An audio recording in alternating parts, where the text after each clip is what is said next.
Hey guys, welcome back to my channel. ഇന്നത്തെ വീഡിയോയിൽ പെട്ടെന്ന് ഉണ്ടാക്കാൻ പറ്റിയൊരു ബീഫ് കറി ആട്ടോ നമ്മൾ ചെയ്യാൻ പോകുന്നത്. അപ്പോൾ അതിനുവേണ്ടി കട്ട് ചെയ്ത് വെച്ച ബീഫും അതിലേക്ക് ഇഞ്ചി വെളുത്തുള്ളി പച്ചമുളകും കൂടെ ആഡ് ചെയ്യുന്നുണ്ട്. പിന്നെ ഒരു സവാളയും കൂടെ പിന്നെ കുറച്ച് വെളിച്ചെണ്ണയും കൂടെ ആഡ് ചെയ്യുന്നുണ്ട്. അതിനുശേഷം പൊടികൾ ഇഷ്ടമുള്ള പൊടികളെല്ലാം ആഡ് ചെയ്യാം. ഞാൻ മുളക് പൊടി, മഞ്ഞൾപ്പൊടി, മല്ലിപ്പൊടി, ഗരം മസാല പിന്നെ വളരെ കുറച്ച് മാത്രം കുരുമുളക് പൊടി ആണ് ആഡ് ചെയ്തിട്ടുള്ളത്. എന്നിട്ട് നന്നായിട്ട് തിരുമിയെടുക്കുകയാണ് ചെയ്തേക്കുന്നത്. ഉപ്പും കൂടി ഇട്ടിട്ടുണ്ട്. പിന്നെ കുറച്ച് പൊട്ടാറ്റോസും മല്ലിയിലയും കൂടി ഇട്ടിട്ട് നന്നായിട്ട് തിരുമ്മി വെക്കുകയാണ് ചെയ്യുന്നത്.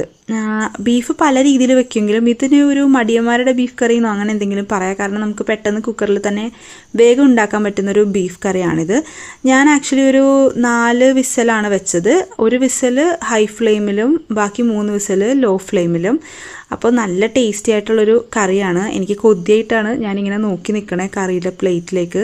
വളരെ ടേസ്റ്റി ആയിട്ടുള്ളൊരു കറിയാണ്. നമുക്ക് ചിക്കൻ കറിയൊക്കെ വെക്കുന്ന പോലെ തന്നെ വളരെ പെട്ടെന്ന് ഇത് ഉണ്ടാക്കാൻ പറ്റും. വേവാനെടുക്കുന്ന സമയം മാത്രമേ ഉള്ളൊരു പ്രശ്നം. അപ്പോൾ ഇതുപോലുള്ള വീഡിയോസിന് വേണ്ടി ലൈക്ക് ചെയ്യുക, സബ്സ്ക്രൈബ് ചെയ്യുക. Bye guys, see you in another video.